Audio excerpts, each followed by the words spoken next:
Ladies and gentlemen, gentlemen and ladies, ladies and gents, as much as I want to hold off and not give you guys any more information because I think that you guys are on information overload, it is absolutely necessary that we discuss something.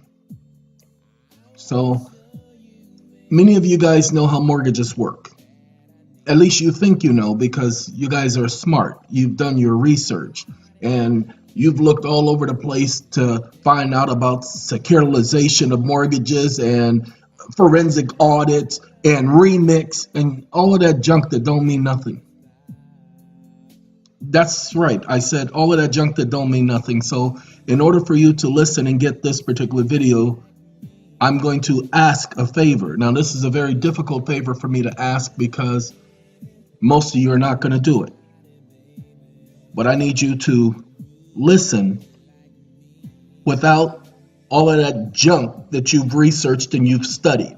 I want you to, for a moment, look at this from the objective position of a member of the matrix, of a person who's part of the matrix, who ain't took no pills, blue, black, green, or red. They ain't took nothing. They don't even know the matrix exists. They don't know nothing about no pill. They never met Morpheus, Neo, Trinity, or anybody else. They are just programmed, and they're following the matrix. That's all I need you to do for a moment. Just get all of the other junk out of your head. All the other videos you've ever watched, including mine, put all that out of your heads, just for the sake of this video. I promise you, if you don't learn something new, don't watch another one of my videos because I can't help you understand anything. I guarantee, I promise you that you will learn something new. And I promise you that if you use this, you change the narrative. No more so-called foreclosure mill courts where you go in, there's a debt, and you get kicked out of your house. No more. I guarantee. I guarantee it. Why? Because they've been operating on presumptions, and you've been ignoring the presumption. They allowed you to do that. Look, ladies and gentlemen, what they did is they threw some junk your way. What do I mean by junk? They put out some video or some disinformation. They had, because you guys are so gullible, they had somebody come out and put out a video claiming that they knew what they were talking about. And you guys listened to it. You did some research because they put out disinformation for you. And you went following that stuff. Ladies and gentlemen, let's ignore all of that. Let's forget about all the videos, all the research you've done. Ignore it. Come at this from the standpoint of a child. Was there not one person who said that certain things were made for children? And do not send the children away, because those are the people I came to speak to. That you must have the mind of a child. See, it's not a bad thing. It's not a negative thing. I'm asking you to get rid of all that adult learning, that stuff you've learned through experience and research and all that stuff, because a child doesn't have experience and he doesn't have research. So I need you to have the mind of a child. I need you to go back to the mind of an infant, so to speak. Ladies and gentlemen, what happens is you get to the point to where you say, hey, mom, pop, guys, I don't want to live here anymore. I'm tired of you guys. I'm tired of your crank. You're getting old and you're getting more cranky.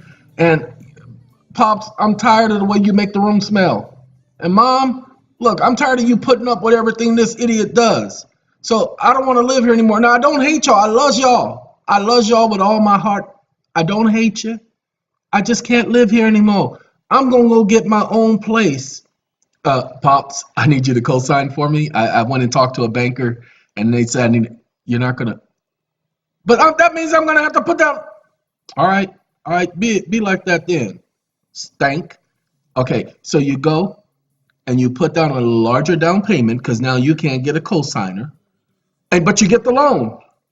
But you got to make higher monthly payments, which means you're going to have to work longer hours, which means you ain't going to be able to buy all of that stuff you were planning on buying, because you're a tramp.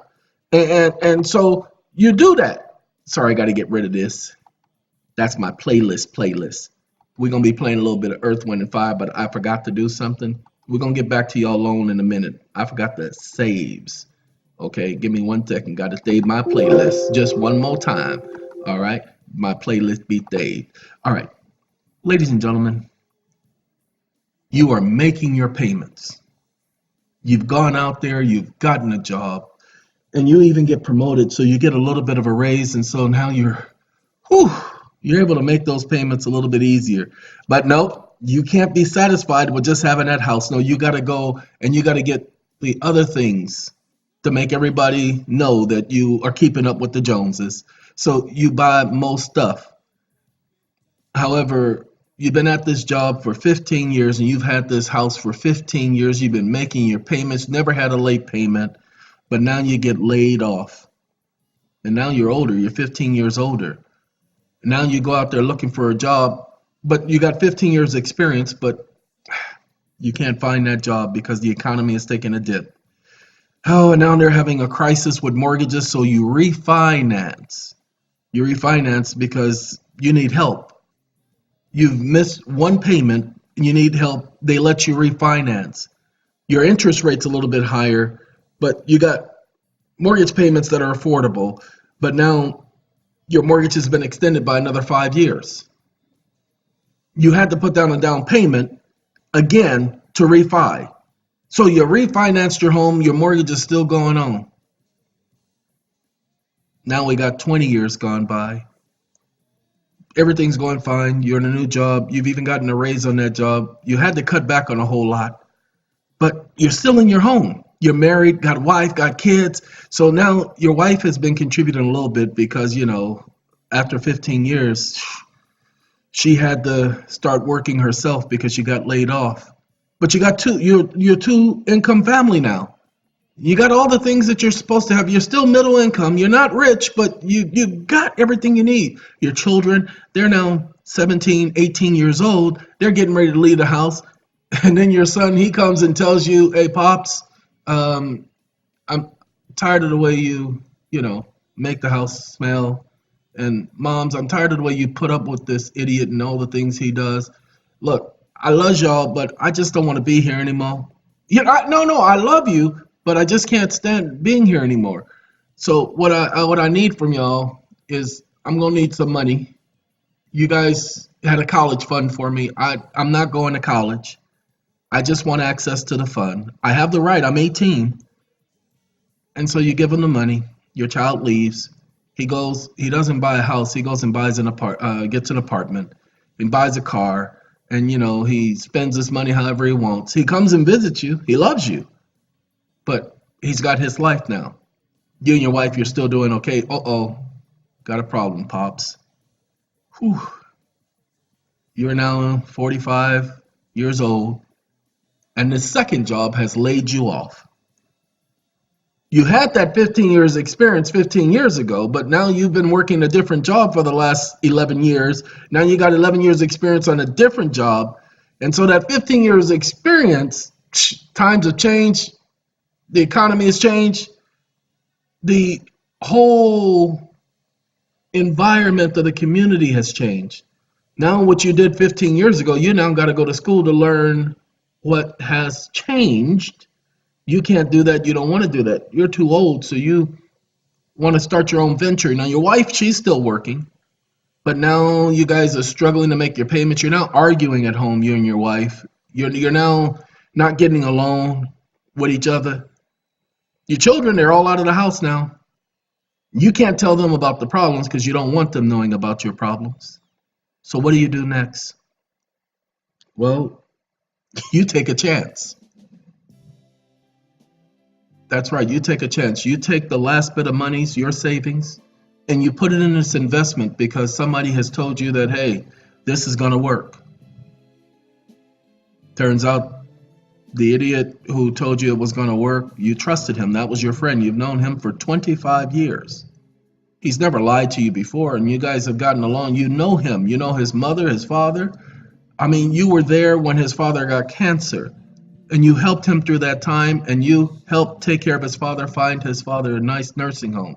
You guys are tight. The only problem is he's gotten in over his head. Things didn't work out the way he thought, so now you lost your money, and he's afraid to come and tell you that the money is gone. He keeps giving you a story that, no, I'm going to get it, everything, no, we're being held up because of this. He makes up all kind of stories. But now the bank is telling you you've defaulted on your loan. You've missed 4 payments. Your wife and you're arguing with each other because she just found out that you missed 4 payments. She doesn't make enough, and you have given all of your money to where now you don't make enough because you have to decide between one or the other. And you've made the choice to pay off the other things that are more important, such as your health insurance, the insurance on other things, your auto loans. You made the choice to pay those things off. Well, now another 2 months have passed. You tried to work out a refinance, but the bank is saying, no, we're not working out a refinance. And you can't find another bank to work out a refinance. And you've contacted the agencies that are supposed to help with the government, and they are not helping you. So now the bank has come at you, told you you're in default. The trustee has said, we're about to sell your property. And you don't know what to do. You've contacted attorneys, but man, you even filed bankruptcy. And they threw you out of bankruptcy because they're saying that you weren't legitimate, that you're not bankrupt, that you have to pay that mortgage and you have to pay all the arrears. Well, now you have a court date. You live in a non-judicial state, so the bank, the trustee, has said they sold your property to another person. Well, ladies and gentlemen, they sold your property because there was a lien on the property, and they foreclosed on your lien. Oh God, now you got an unlawful detainer hearing because the new owner is saying, get out. We don't want you there. We have other plans for the property. And you don't know what to do. Ladies and gentlemen, let's rewind the tape. Let's go back 25 years to when you first signed that agreement. What you didn't know is when you signed that agreement, the bank, they didn't lend you money as the law defines money. Now, hold on. We're not getting into an argument about this. We're just explaining what the facts are. What the banks did is they said they loaned you the funds to acquire nothing. They just loaned you the funds. It was called a personal loan. The banks gave you a personal loan. Hold on. Many of you are thinking they gave you a loan for a house. Shut up. I told you, you have to be looking at things from what actually happened. The banks gave you a loan. It was called a personal loan. The IRS defined it as a personal loan. The law defined it as a personal loan. When they gave you the loan, you signed a mortgage note saying you accepted the loan. Okay? That's what the mortgage is all about. That's what the note is all about. And you promise to pay them back their funds. Okay? That's what the mortgage note is about. So, you walked away from the table, but the bank came back and said, hold on. We need you guys to, go ahead and give us collateral for the loan. Like, wait a minute, collateral for the loan? Okay, so they give you what's called a deed of trust. So you sign a deed of trust, allowing them to place a lien on your home. Okay, when you do that, the bank now places a lien on your home, and you make your payments. 20 years later, they foreclose on you. Okay, you didn't pay attention to the sleight of hand that was going on. You should have paid attention. When you signed the mortgage note, you were given the bank power of attorney to trade your property on the market as a mortgage-backed security. You were given the bank permission to trade your property on the market as a mortgage-backed security. But in order for them to do that, you had to receive value, consideration. You gave them value, the right to trade your property on the market. And what was supposed to happen after that? Well, because you gave them the value, they were supposed to give you consideration. Well, what consideration did they give you? Oh, they allowed you to live in a house. You got to get rid of that thinking. I told you, you have to look at this from the standpoint of what actually happened. They didn't give you the loan for the home. They gave you a personal loan for which you used the money to purchase a home. They never gave you the home. The way it works out is they gave you a personal loan. You elected to use them as a middleman, a broker. They took your loan, they paid off the previous owner, then they sat up there and gave you a mortgage to pay back the loan, not the home. They gave you a mortgage to pay back the loan. You said, okay, in paying back this loan, I'm going to use my property as collateral in case I don't pay you back. What you don't realize is things were done backwards. Ladies and gentlemen, if you go and get a loan for a car, does not the car company for whom you are trying to get the loan, do they not ask you for collateral if you don't have enough credit? I want you to pay attention. That's why they ask for the cosigner at the beginning, because they need something showing that they're going to get paid back. They need to put someone on the hook. But you paid a higher down payment, so you didn't have to put down that extra collateral. The same thing you do on a car loan. You pay extra on the down payment, so you don't have to post collateral. Well, pay attention. They come back at you telling you that they need you to collateralize the home. But remember, the loan wasn't for the home. You acquired the home after the loan. This is the way the process works with mortgages. They got the collateral after you got the money. The loan. Gotta watch the word money, because you didn't receive money, you received a loan. Well, let's help you to understand what actually took place, because a lot of you are not understanding it, and that's the problem. We're not going to talk about the Emergency Banking Relief Act. We're not going to talk about any of those details, because remember, you're in the matrix, so you don't know anything about that. That's the behind the scenes stuff. What actually happened is the banks did not loan you money. What they did is they lent you the right to do something. What was that? Well, see, what the bank said is, we're going to lend you the money if you use it to purchase this particular home. That's why you picked the home in advance. That's why their underwriters approve it. Then they said, okay, what we're going to do is we're going to have you sign this mortgage agreement, this particular contract. And you say, okay. So when you sign the contract, ladies and gentlemen, what you're doing is you're giving them the authority of trading your property on the market.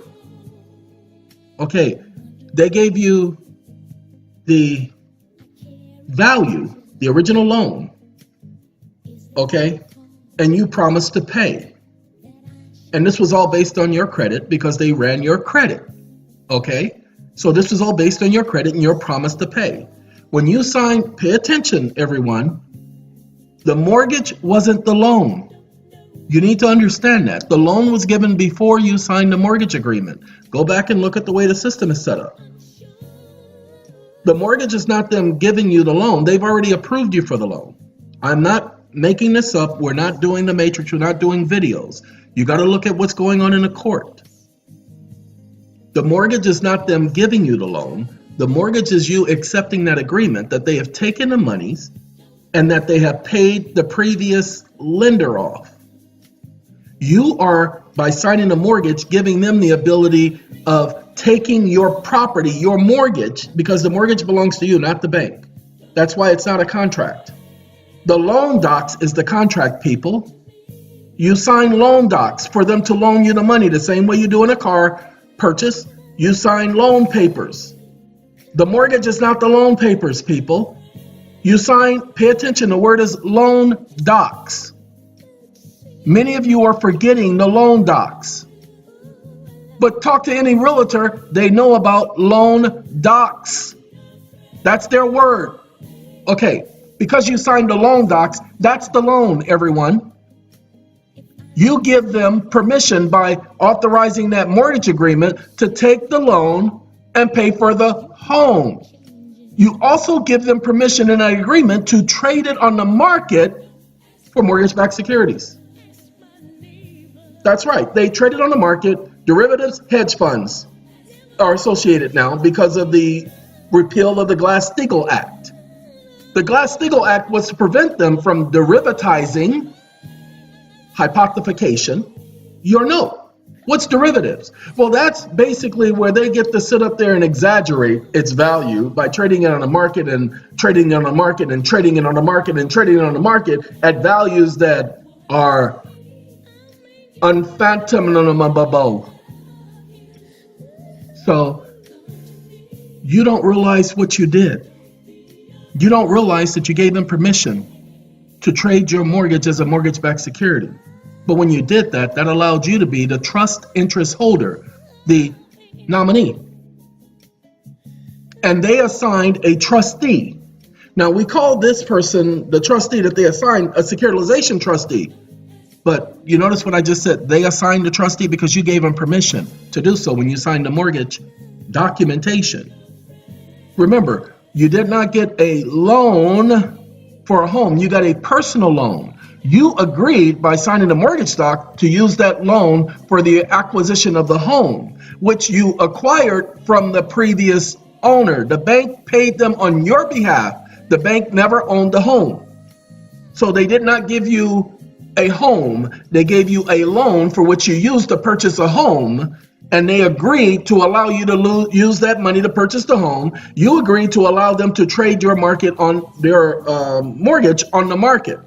And you agreed by allowing them to trade your property on the market to place your home up as collateral for allowing them to trade your property on the market. Pay attention, because most of you don't know this.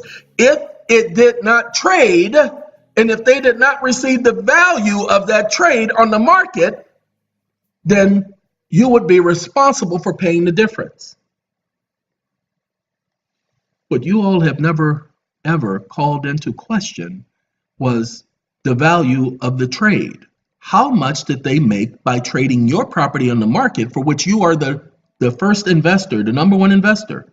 You're the one who allowed it to be traded. You are the original investor. You are the issuer of the security. Okay, now you can start to think a little bit clearer. Most of you don't know what it means when it says you are an issuer of the security. Did you know that a mortgage is a debt instrument? Sure it is. Mortgage is a debt instrument. Sorry, we have one document already here, but we're going to pull up the 1212 form. Ladies and gentlemen, the mortgage is a debt instrument according to the Internal Revenue Code and the Internal Revenue Service. And we're going to go down to page 7, okay? And while we go down to page 7, went one too far. We're going to go down to page 7, and when we're at page 7, we're going to look at nominee, okay? We need you to, when you get this document, we're going to look at publication 1212. Why? Because you're required to as a member of the matriarchal public.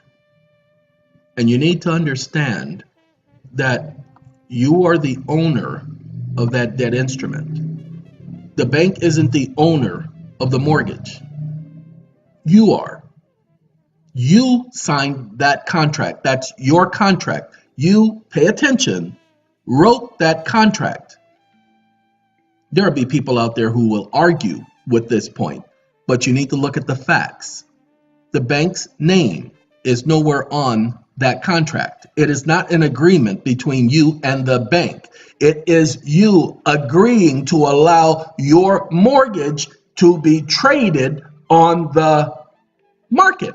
Remember, mortgage means dead note. The only thing that gives it life is your authorization. That's why you sign it. Remember, the mortgage is not the agreement. The mortgage is your promise to pay. How? Well, hold on, ladies and gentlemen. You don't understand. The loan docs that you signed, that's your promise to pay them back. The mortgage is your promise to pay them through that mortgage-backed security. The loan docs that you signed, that's your promise to pay. Go ahead and take a look at it. That's the bank agreeing to give you the money. That's the loan docs. That's your receipt. Go back and look at that agreement. Don't ask me. Okay? The problem is many of you have been allowing all this other stuff to distract you. That's right. Look, Mommy, see the blue balloon? Oh, Mommy, there's a purple balloon. Oh, did you see that balloon right there? It's in the shape of a dog. Oh, Mommy, that's in the shape of a pig. Oh, Mommy, look at that. That's a speck on the wall. Oh, Mommy, did you see his shoes right there? His shoes got a mark on it. That means somebody stepped on his shoes. There's going to be a fight. You guys have been getting distracted. They have been distracting you with all this junk. And then you guys are watching all these videos and you don't realize that these idiots are the ones putting up the videos. That's why I say any of these new booties who are putting out videos trying to explain to you guys something, don't trust them. They haven't been around. I got people say, I'm just finding your videos. Yes, you're just finding my videos, but the problem is I've been here the whole time. I don't advertise. But the people who are advertising, the people who are putting out this new information, don't trust them. We told you guys that the system was going to do that. What, didn't you see Agent Smith in the Matrix? Did he not infiltrate? Or have you not forgotten about Cypher? Did you not see Cypher giving disinformation, setting them up? Well, they've been setting you guys up. They've been having you guys bring forth the wrong arguments. Ladies and gentlemen, you need to be going back into court and saying, wait a minute. I want to get them for fraud. They have lied and said they did not get paid when I authorized them to receive their monies through the mortgage-backed security. I allowed them to trade my property, my mortgage, not theirs. I am the owner of that note. Okay, I created that note. I authorized that note. And the agreement was, because we got to deal with value and consideration, I allowed them to have the value of my property, my note, and to trade it on the market. My consideration was whatever they received that was in excess of what was due on that particular instrument was supposed to come to me. Anything that they did not receive that was in regards to the amount of monies due on that note, I was responsible for it. That was the agreement. Well, they have received value from that note, and they have failed to credit my account. And then they want to foreclose? They don't have the right to do that. Ladies and gentlemen, you've been bringing the wrong arguments. For my life, I promise you, you've been bringing the wrong argument. Your argument is that you allowed your property to be traded on the market. Don't let them bring up any other argument.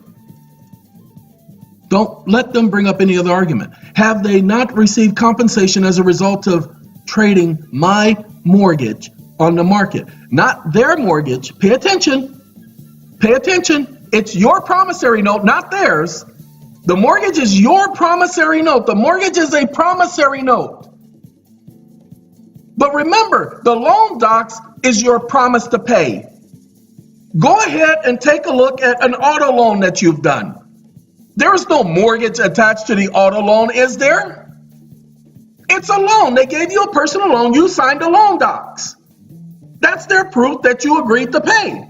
But the promissory note is you're allowing them to do a mortgage-backed security. And you guys are not getting it. The loan docs is a promise to pay. The mortgage note is you're allowing them to trade it on the market. See, your mortgage was never supposed to be traded on the market. There is no law saying that you are required to trade your mortgage on the market. Pay attention. Many of you don't understand. If you were to sign the loan docs and they brought the mortgage in front of you and you said, fine, and you signed the mortgage, you say, however, you do not have my permission to trade this item on the market. Watch and see how all Hades is going to break out. There is no law requiring you to allow them to trade your mortgage on the market. Since it's yours, if they trade it, they must compensate you. Wait a minute. You guys don't get it. Hold on. This is Earth, Wind, and Fire, ladies and gentlemen. If I was to take this Earth, Wind, and Fire, New World Symphony, New World Order, if I was to take this Earth, Wind, and Fire song, and if I was to start selling it and making a profit off of it, wouldn't somebody take me to jail? Why? Because they would say that it was not mine to do. I did not have an agreement with them to do it. Do you understand? When you sign the mortgage docs, you're giving them your permission to trade it on the market? But then wait a minute, if I'm giving them my permission, where's my compensation? You're not doing it for free. There's an agreement for you to pay them back. Well, of course you're not doing it for free. Where is the consideration? You gave them the value, the note. So where is the consideration for that debt instrument? The mortgage documents that there is a debt. The promise to pay is the loan docs. Again, none of you have been seeing things this way.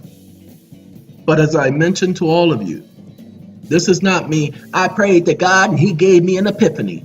I just asked him to allow me to be able to understand this stupid system from its foundation. Ladies and gentlemen, I promise you, go back, listen to the beginning of this video again. Listen to what's actually going on. This, and you notice we didn't talk about remix. We didn't talk about whether or not this happened or that happened. No, we talked about what actually took place. You never, ever hear anybody talking about loan docs. Hold on. Let's do that. This video, I'm going to end this. We'll be ending in about 34 minutes, so I got to do this quickly. Let's go here and let's do...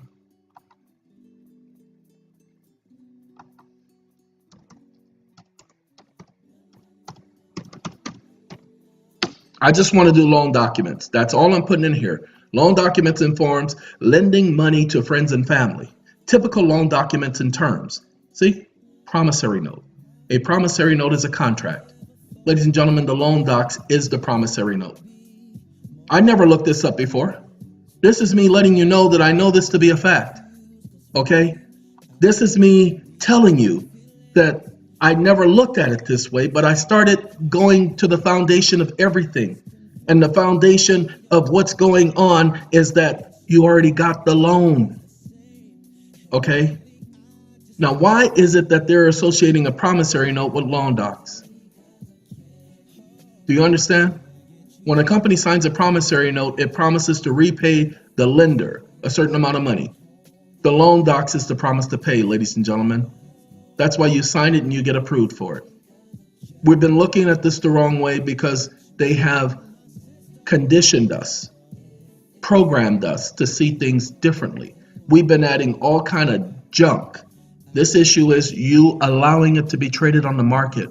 Where is your consideration? Look up value and consideration. Don't add anything else to it. Keep it simple, people. You're saying I owe. Well, then I say I've already paid you. You say you didn't get paid. Well, then I need to sue you because you are lying.